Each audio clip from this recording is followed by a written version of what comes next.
Yo guys, ayan, ino lang kami guys. Umuulan yung test flight natin mga guys. So yan, ayun na yung ulan oh.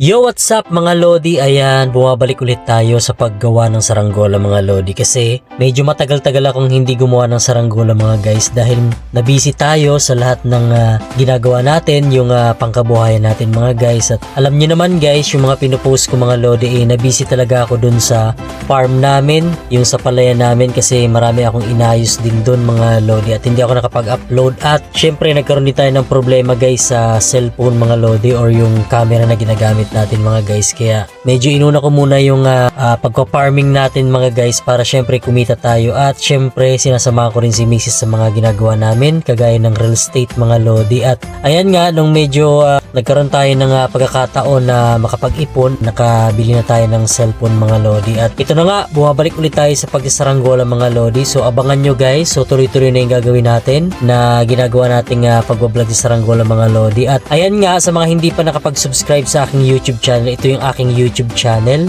At syempre i-follow nyo rin ako sa aking TikTok account mga guys. Doon kasi ako nagpo-post ng mga short video natin mga Lodi, sa mga ginagawa natin mga guys. At syempre itong ating Facebook page, yung aking page mga Lodi, yung Sir Chart TV Vlogs. I-follow nyo rin mga guys. Kahit meron tayong problema sa ating page mga Lodi, kahit hindi tayo kumikita dyan, syempre nagpo-post pa rin naman tayo. At syempre balang araw baka maayos natin tong ating page mga Lodi sa Facebook. So ngayon magpo-post muna tayo dito sa YouTube channel mga Lodi. So supportahan nyo ko guys. At syempre mag-join din kayo sa Saranggola Oragon mga Lodi. Yun yung aking official member group na Saranggola Oragon mga Lodi. So official fan page natin yan ng Sir Chart TV Vlogs mga Lodi. So pwede kayo mag-post doon na mga magaganda yung mga obra mga Lodi, kagaya ng mga ginagawa nyo mga magagandang saranggola mga Lodi. Huwag nyo kakalimutan na maging mabait sa isa't isa. Kung ano man yung nakikita nyo mga ginagawa ng iba, syempre maging supportan nyo sila, maging proud din kayo sa kanila. Mapamaganda man yan yung kanilang ginagawang saranggola, or hindi naman ganun kaganda yung kanilang ginagawa, lahat naman yan pinaghihirapan natin mga Lodi. So yun wala naman kasing nag-umpisa sa magaling kagad. So lahat naman tayo guys nag-umpisa sa mahina, nag-umpisa tayo sa hindi tayo marunong, hanggang sa naging biyasa tayo sa mga skills na ginagawa natin mga guys, kagaya ng paggagawa ng saranggola. So ako, hindi naman ako nag-start na talagang magaling akong gumawa ng saranggola mga Lodi. Kung mapapansin nyo guys, yung mga sinauna ko pa or mga una ko pang na-upload na saranggola mga Lodi, so hindi naman talaga perfect yung paggagawa ko ng saranggola mga Lodi. So sa katagalan din na ako ay gumagawa ng saranggola, so na-perfect din natin kahit papaano, at nagkaroon tayo ng mga karanasan at experience, kagaya ng mga ginagawa ng ibang mga content creator ng paggagawa ng saranggola mga Lodi. Nagkaroon tayo ng mga tips, kaalaman sa mga ginagawa nila mga Lodi. Kaya ito tayo ngayon, so nag-share tayo ng mga gawa natin mga guys, at walang halong pagyayabang or kung ano pa man mga guys. So ang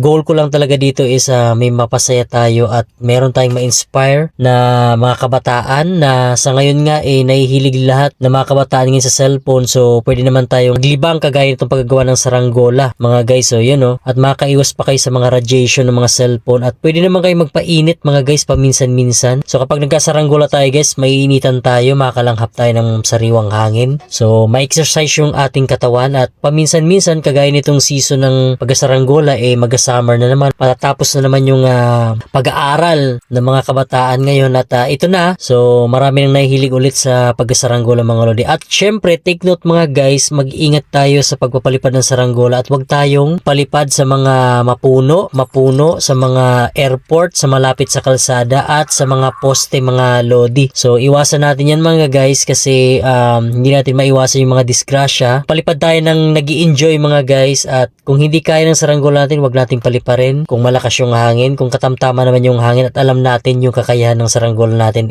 saka natin siya paliparin, at maging wais tayo sa lahat ng pagpapalipad ng saranggola. So keep safe mga Lodi. So safety first muna yung uunahin natin mga guys. At ayun nga guys, i-shoutout natin yung mga sumusuporta sa atin mga guys. So ito kayo guys, so maraming salamat. sa mga support ninyo mga guys, at magaganda yung mga feedback ninyo or mga comment ninyo sa ating mga ginagawang video, sa ating mga ginagawang saranggola mga lodi. At ito na nga guys, nilalagyan natin ng pattern yung ating saranggola. So medyo mabusisi lang din talaga yung paggagawa ko ng pattern mga lodi. At sa mga nagtatanong nga pala guys kung ano yung gamit kong pabalat, ilalagay ko yung link dito sa yellow basket or sa comment section mga lodi. So click nyo na lang guys, kasi ito yung bagong pabalat na ginagamit ko ngayon. Medyo may kanipisan siya mga guys, pero matibay siya guys at hindi basta-basta napupunit. Kagaya nung charol plastic, kapag bumagsak yung saranggola mo, kapag charol yung pabalat mo, nababasag talaga at napupunit talaga yung charol plastic mga lodi. So sa katagalan, at syempre kapag malakas talaga yung hangin, minsan hindi talaga maiwasan na mapunit yung pabalat natin kapag charol yung gamit natin mga lodi, kasi medyo lumulutong talaga yung plastic ng charol mga guys. So ito nga guys, yan, gumagamit ako ng shouldering iron mga lodi para mas mabilis nating maidikit yung pabalat natin mga guys. So mas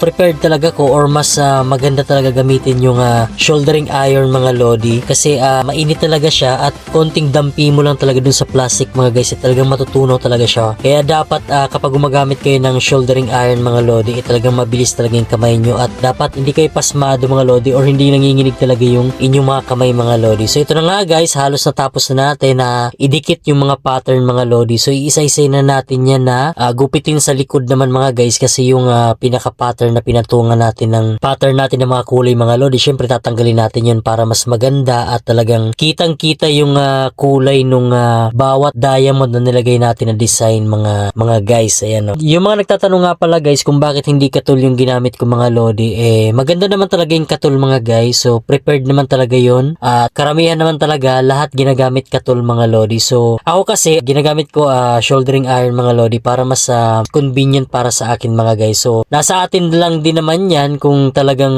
mas gusto nyo yung katul or mas gusto nyo yung shouldering iron kagaya ng ginagawa ko mga guys. Kasi unang-una mga guys, napansin ko kasi kapag katul yung ginagamit mo, mausok mga guys, nalalanghap ko talaga yung usok nung katul mga lodi. Kaya masakit sa ilong mga guys yung medyo yung katul. So kapag matagal kang na-expose sa katul mga lodi, medyo para ka rin na naninigarilyo nun mga lodi. Kaya mas prepared ko talaga yung shouldering iron, kasi unang-una hindi siya madumi. Kapag gumagamit ka kasi ng katul, medyo meron siyang may abo siya, merong abo, at talagang madumi talaga siya guys sa kamay mga guys. Kapag shouldering iron guys, kagaya nitong ginagawa ko mga guys, so isang dampi lang talaga ay napakalinis. Ayan o, kung makikita nyo guys yung mga paso natin mga lodi, talagang very precise talaga siya at talagang malinis talaga. Kaya gustong gusto ko talagang gamitin na pandikit mga guys shouldering iron mga lodi. So yun o, at halos matatapos na natin guys yung buong saranggola natin mga lodi na idikit dun sa kawayan yung ating pabalat mga lodi. So yun o, talagang ang ganda, at susubukan natin i-test flight to mga guys, kasi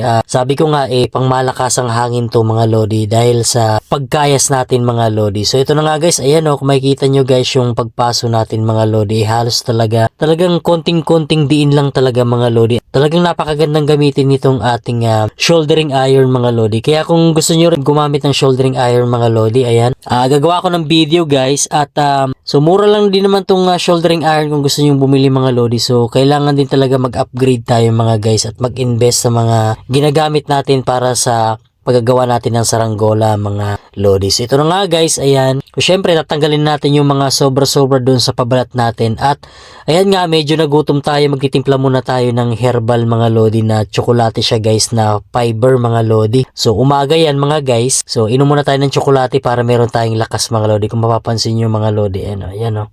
So ang sarap humigop niyan kapag umaga. At ayan, itutuloy na ulit natin guys yung pagugupit at paglilinis ng mga gilid-gilid nung ating saranggola mga lodi. So ayan na nga guys, ayan o, halos almost matatapos na natin siya guys, at malilinis na natin yung buong pabalat sa bawat gilid ng mga kawayan mga lodi. So ayan o, kung mapapansin yung mga lodi, ayan, so tinatanggalan natin, at ayan, patapos na tayo mga guys. Yun na, at nung natapos na natin siya, lalagyan na natin siya ng sumba mga guys. So ito na nga guys, ipapakita ko muna sa inyo mga guys yung pinaka buong detalye nung ating gawa ng mga pabalat natin at design natin mga lodi. So yan siya guys. So yan kung mapapansin nyo mga lodi, yung mga tali na ginamit natin mga lodi is pamo mga lodi. So para kitang kita at visible talaga. Kasi dati ginagamit ko tansi mga lodi hindi talaga siya kita sa video. Pero ngayon kitang kita siya. At ito na nga guys, yan. Ikakabit na natin yung ginawa nating sumba mga lodi. Ayun o. Ayun yung ating sumba na gawa sa laminating film mga lodi. So yan o. So gagawa ko ng video guys dun sa ginawa nating laminating film. At ito na nga guys, iti-test flight na natin siya. So kasama ko si Princess yung aking bunsong anak. At wala kasi mag-video sa amin. Nilagay ko lang sa tripod muna yung cellphone natin mga lodi para syempre makita nyo. At yan nga guys, makulimlim talaga ng mga oras na yan mga lodi na nagpalipad kami ng saranggola ng aking bunso. At ayan, makikita nyo guys kung lilipad ba siya o hindi.